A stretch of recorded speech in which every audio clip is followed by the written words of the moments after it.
Hi, this is Carmen Zella. I'm here at the studio of Marc Horowitz, who is... I'm here.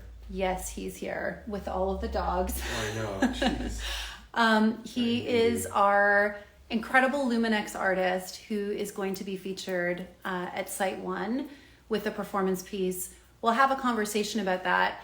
But first, I just wanted to share where I'm at right now because it's a real beautiful visual spectacle of this is where the magic happens. So for all of the artists who are watching this Instagram live,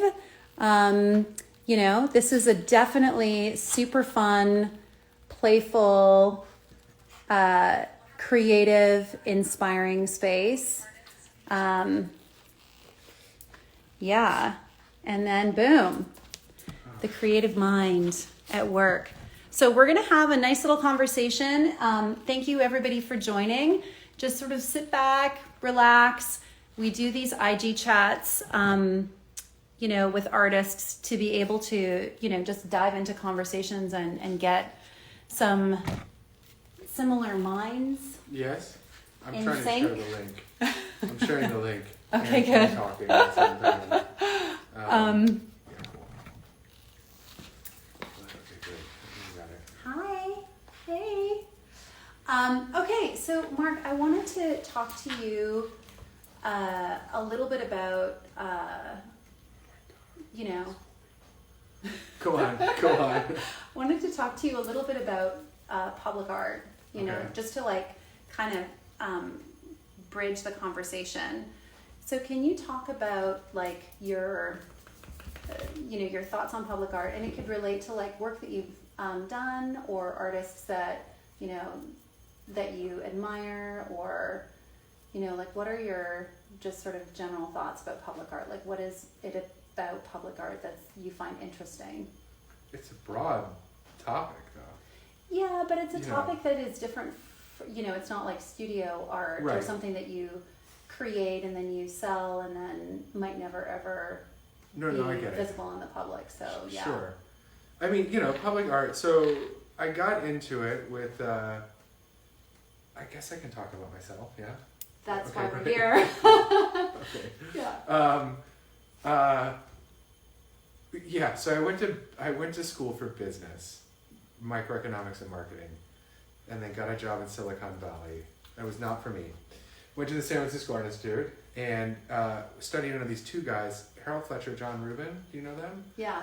And so they were early social practice artists, and I had no idea. When I was with them or studying under them, I was like, wait, what are you doing? And so they would have garage sales at a gallery that would be an empty storefront that they would commandeer from the landlord for a month or something, and then they would sell everything at face value, and they had tags of the stories of the items that people were getting rid of. It was very communal, sort of, and almost sweet, you know? But I was in painting at school, and I was just I had too much energy to be a hermetic painter. Also, just being in a studio all day at that time in my life, I was this is not for me. So then I sort of took up their torch and started running with it. And I think the first couple projects that I did were insane. What were those projects? I had a pack mule in San Francisco that I ran my errands on. And so I just went to Trader Joe's and to the bank, and REI, it was pet friendly, and I brought him in the store, and it caused quite a commotion. And then another project that I did was stringing together 1,500 feet of extension cord from my kitchen to the Alamo Square Park where the painted ladies are, and hooked up a coffee maker and served free coffee every Saturday for a year. And so that was a very community-based, these were still rooted in community. And they were rooted really in the Bay Area, Bay Area politics, Bay Area performance, Diggers. I don't know if you've heard of the Diggers. It was kind of like a 60s group in San Francisco. Okay. Where they gave away like free food and very, very hippie. you know, but there was a lot of holdout of that kind of work in San Francisco, sort of like, there was a critic up there called Ted Purvis, and he wrote a book called what is it? I think it's The Free Economy. Yeah. Right? And so it had all those vibes of the Bay Area. It was very specific to then and that time. And it's sort of falling off of the... And what years are you talking about? That was like 2002 to 2004. Okay. And then the biggest sort of public thing that I did at that time was happenstance. But it was... I was working for a photo assistant. Okay. And so Crate and Barrel had a photo shoot. I was working in Chicago, and they'd given me a huge per diem every night for dinner. And if I didn't spend it, I didn't get to keep it. And so I was like, well, that's effed up. And so I took whatever. I basically put a thing out on Craigslist and said, whoever wants to meet me for dinner, I'll meet you for dinner, and I'll pay for it. And so I got 900 people that wanted to have dinner in like one day. And then the news station called me, and it was on the morning news before work. WGN-TV with Larry Potash, I'll never forget it. And it was so weird. And I came into work and they're like, oh, Mr. Performance Artist or whatever. And they were like, well, here's a dry erase board. What do you want to write on it? And I was like, well, what if I put my cell phone number and said dinner with Marc? I mean, that would be kind of a funny extension of this project. And they said, that's fine, go ahead, go for it. And I thought for sure it would get, blotted out. But they printed it. And then I got a call from this guy, Jake, in Overland Park, Kansas, about 8 months later. And I was in Cool, California at the time. I bought this heavy wool suit that I was wearing. I was out of my mind. And I was like, who is this? And he's like, I saw your number at Crate and Barrel. And I was like, oh my Lord in heaven. And so then the calls kept coming in. And then Today's Show sent a representative to my house. How they got my address, I have no idea. And then from there, it was just they kept publishing the number. And wow. And then I quit my job. And I took an RV and went around the country for a year having dinner with these people that called. It was bizarre. It was so bizarre. So out of that experience, what was that's an amazing experience. It was pretty amazing. For a year. For a year. Who did you, what, were they just all, was there all a threat? Really? No, so there was no just, kind of wow. And people wanted to people in the South would be like, I want you to come here and experience the racism. And then people invited me to their gay weddings in Hawaii. Then somebody wanted me to officiate a wedding for their daughter. And then people started calling me from all over the world. And I was like, this is all on my credit card, man. Wow. But I'd roll up and I'd stay in my RV or their house and we would cook dinner. We wouldn't go out. And just have epic conversations and connections with people. The first one was Larry Harvey. Oh, wow. I know. Wow. And I had... That's coming out the boot with Larry Harvey. And I was so nervous. Oh my God. And for you that are watching, Larry Harvey is the inventor, creator of Burning Man. Yeah. And he must have absolutely loved... Tell me that you guys cooked dinner together? But I cooked in the RV with onions that I didn't know, and it just stank to high heaven. And he was such a smoker, he probably couldn't even smell it.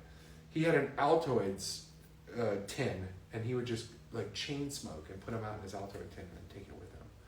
And it was just I was so nervous. And we recorded it on video, and I was just it was a little awkward. I didn't know, it was the first one. It was you're a total stranger and a god. Yeah. Wow. But it was fun. It was really wild.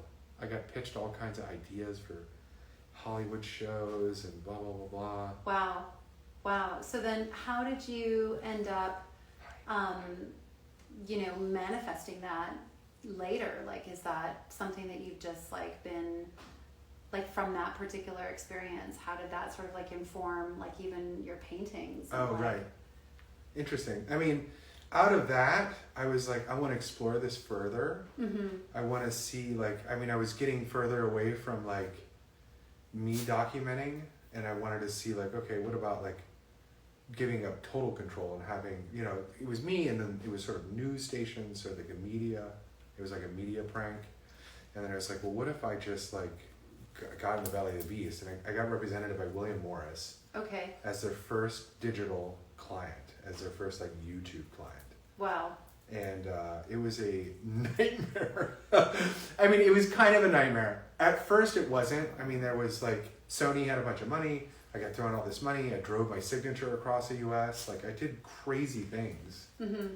But it was just too much, giving up too much control. Like, yeah.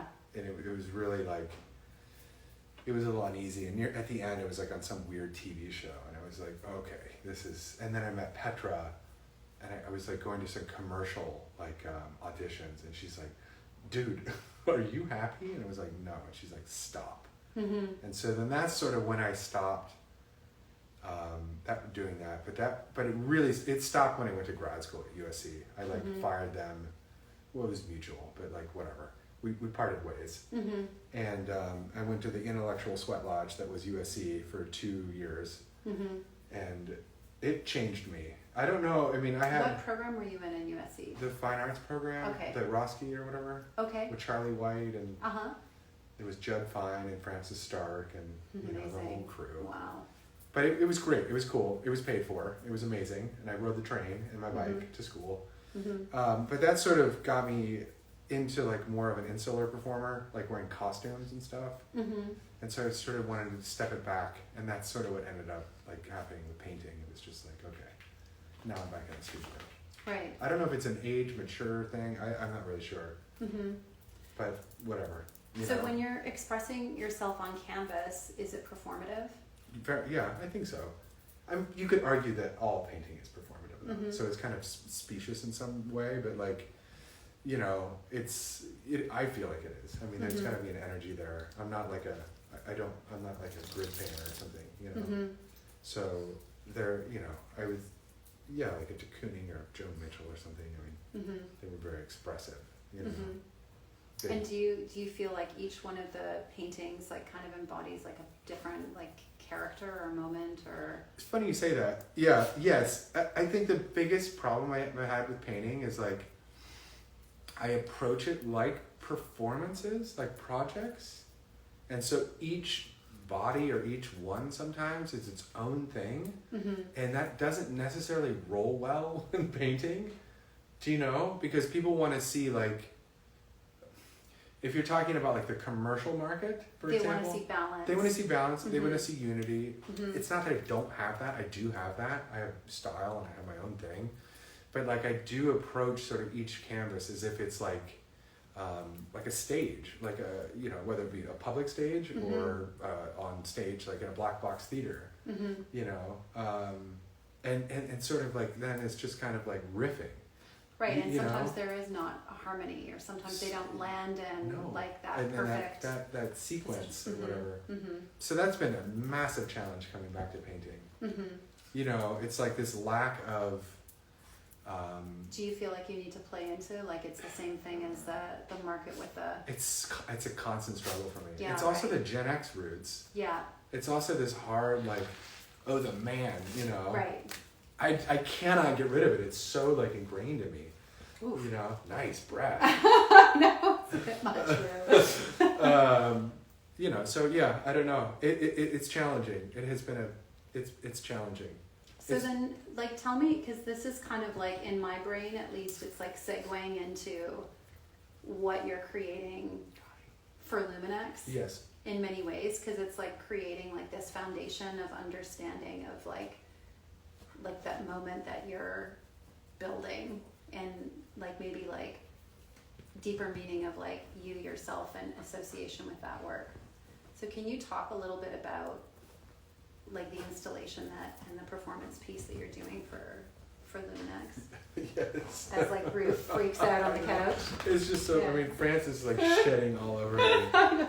There's like dog hairs that are like flowing. She's stress shedding, you know. Hi, girls. Yes. I think, you know, coming back to, in like grad school, I did this piece with my friend Chris Coy, and we dressed up as dust bunnies, and it was like I love that. Honestly, that's like the best thing I've ever done. It's so good. It's epic. It's so good. It was a 16-minute one take. That was it. I was like, I don't know, dude, just do dust things. I have no idea.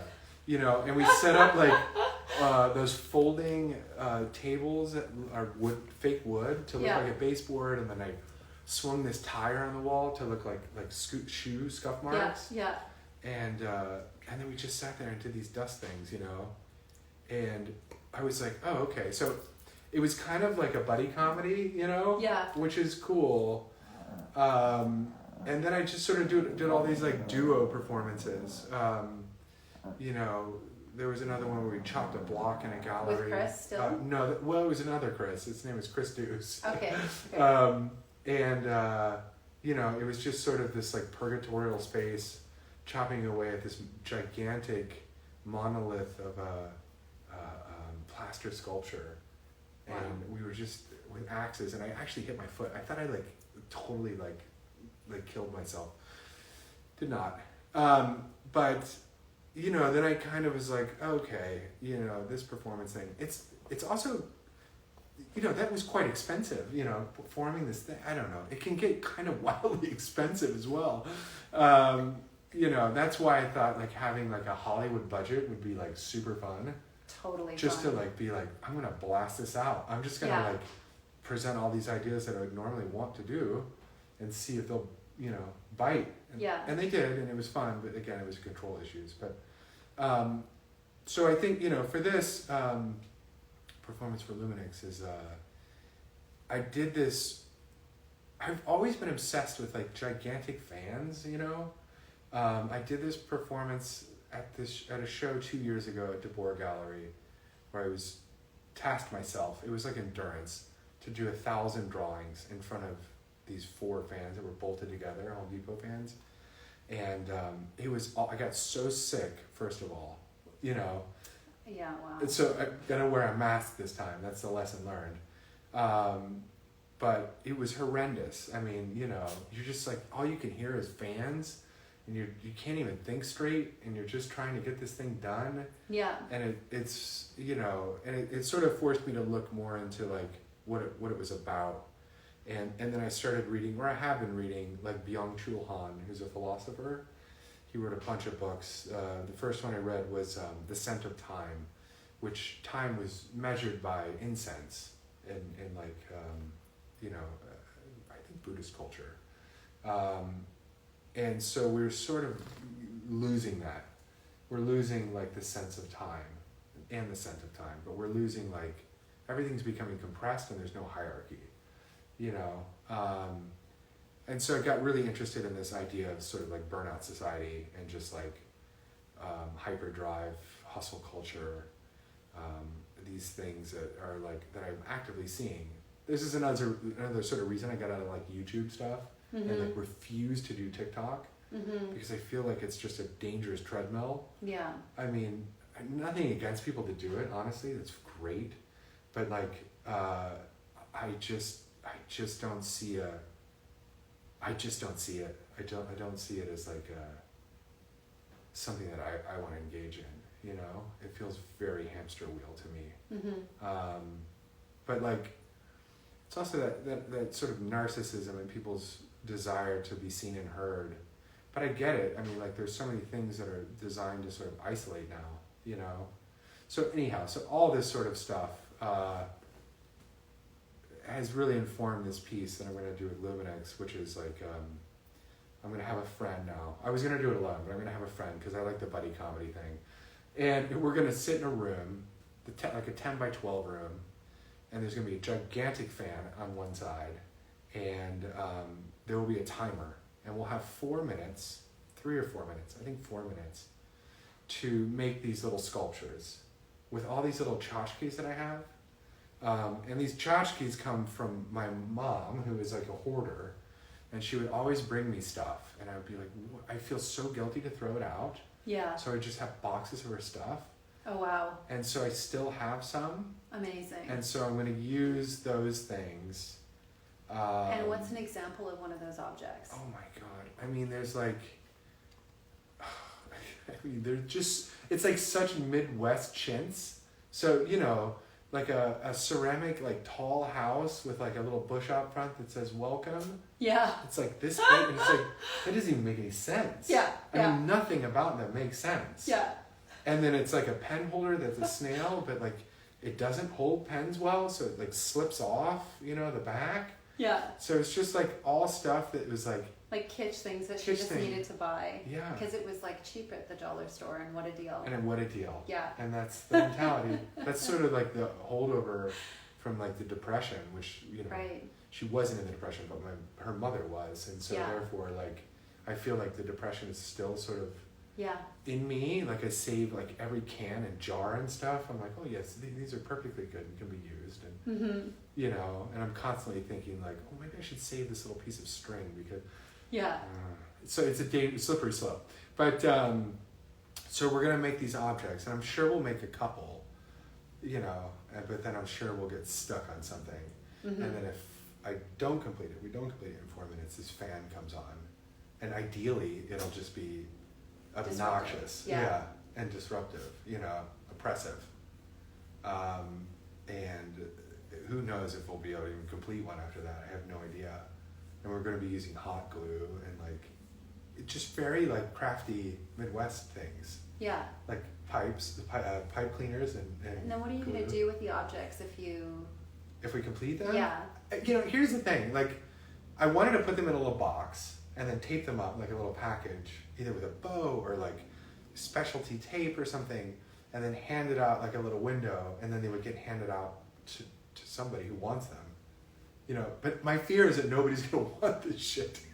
And just be like, I don't know, dude. I don't want that. You know, I guess it doesn't matter. But like, you know, it's just sort of like this idea of producing something, and just again, it sort of like goes back to the San Francisco days of like free economy and. Yeah, but I love that circle for you, because I think it's like, even if people don't want it, there's a conversation about that too. Yeah. Right? No, exactly. So yeah, for sure. I think that the gesture of like offering something that somebody else either sees as completely precious or not, and then the conversation about like what is precious in the art world. Well, that's a great question. You know? And it's sort of like we're all kind of creating stuff that we think is precious, and there's value that's added to it, but at the end of the day, it's you worthless. Yeah, I mean, it's like we create that value based on our, you know, subscription to something. It's not like it's all made in gold, or it's made in, you know, or like it's a conversation, which I think is very interesting as like you're creating this. Yeah, exactly. And then what were the things I wrote?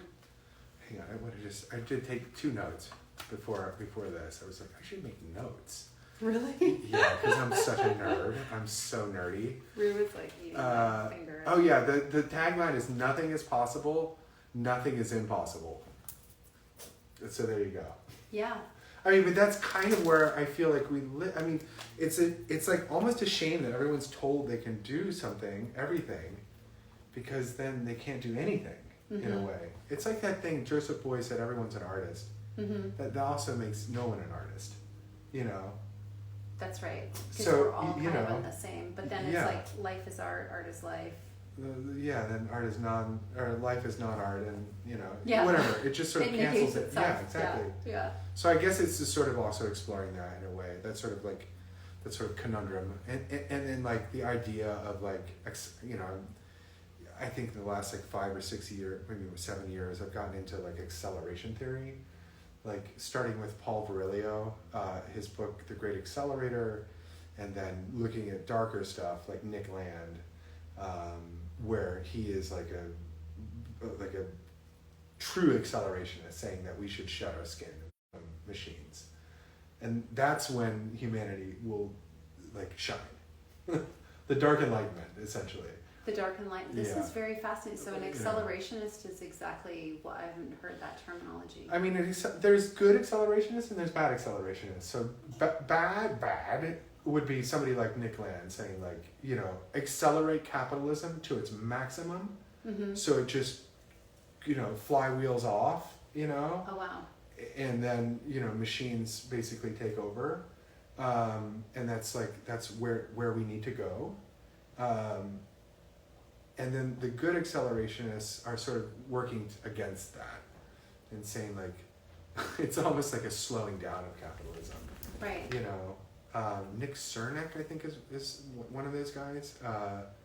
But it's, whatever. I mean, it's just interesting because we are an acceleration. We are. Or at least it feels like that. I know like time is a construct, but like it does feel like if you look at things like in the last 20 years, it's just like, it feels like a hockey stick. It totally does.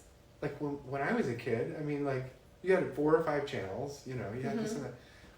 I mean, just if someone didn't it's call so you, short, then though. I know, it was like, that was it, man. Yeah. Or if you weren't at the place you said you were going to meet, that's it. Yeah, exactly. And so it's just like, it's just overdrive. It's almost too much. And then you end up sort of like almost doom scrolling in life, and then you give yourself no pause or break or boredom, and that's so dangerous. Like, I think everyone should experience and become friends with boredom and pain, and they don't. Like, everyone wants to avoid pain, which is not good. And it's constant. This phone is like, ooh, it's just constant entertainment, And so I know I sound like Luddite's not even the right word, but like I sound like such an old guy, No. But I really firmly believe though that like those two things, like, either do it through meditation or do it through like, staring at a tree for 20 minutes. I don't know. I just think like, I think we all desire the same thing, and we're all cleanse. kind of just like getting into like fried burnout zone. Yeah, what was that banker? I don't know if I'm reading this right. Didn't a banker at B of A or something die because he was like working too much? He was working like 100 hours a week or something. Now they're like, oh, we need to look at this. Wow. It was like a trader. Wow. And trading has gotten so insane. And there's 24-hour markets and like, I don't know. I just think it feels heavy. Things feel heavy. Whereas like, and that to me feels like that sort of like pushing the accelerator. So do you think the project, like in terms of the audienceship at LUMINEX, are gonna connect? I don't know. Yeah. I really don't know. They'll be like, oh, look at that funny guy in the fan room. I mean, like, who knows? Like, who knows, man? I mean, like half the stuff I do, people are like, oh, dude's got a mule. That's weird. So I don't know. I mean, it is that sort of balance too between like, staying, I don't know, making something accessible, and that this is also a major conflict in painting, and painting being the art that it is. It's just like a lot of it's really inaccessible. Both monetarily and in terms of like the trajectory of the artist and having to know certain things about something. It's really off-putting to many people. That's why I kind of do like the Broad. I know a lot of people push against it because it's got like the greatest hits. But you go in there and people love it. They're like really enjoying themselves, and you're like, you know what? Great. Yeah. Great. Yeah, exactly. Like, great. We don't have to show a room of Agnes Martins. No one's going to understand that.